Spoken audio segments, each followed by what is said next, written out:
कहानी का आगाज़ एक कदीम और वीरान मकान से होता है जो शहर के किनारे पर मौजूद था। लोग कहते थे कि वहाँ रात को अजीब आवाज़ें आती हैं और कभी कभार रोशनी भी जलती दिखाई देती है। इस मकान के बारे में ये मशहूर था कि यहाँ एक खजाना छिपा हुआ है, लेकिन जो भी तलाश करने गया वापस नहीं आया। दूसरा मंजर, एक नौजवान लड़की, सारा, जो तारीख की तालिब इल्म थी, हमेशा ऐसी कहानियों को सुनकर परजोश होती थी।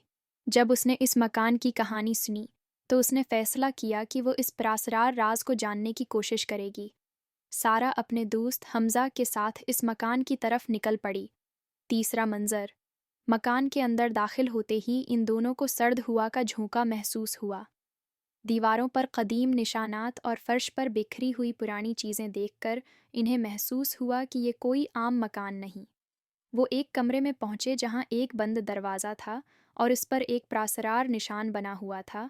चौथा मंजर, सारा ने दरवाज़ा खोलने की कोशिश की, लेकिन वो हल नहीं रहा था। हमजा ने करीब ही एक पुरानी किताब देखी जिसमें एक कोड लिखा था। जब उन्होंने उस कोड को दरवाजे पर लिखा, दरवाज़ा आहिस्ता आहिस्ता खुलने लगा।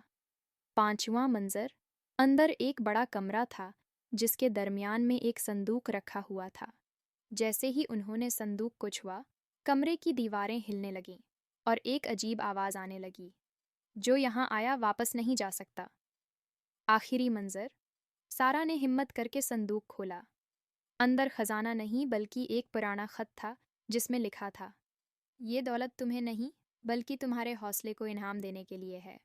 अपने खौफ पर काबू पाने के लिए तैयार रहो। इख्तिताम पर प्रासरार म्यूज़िक के साथ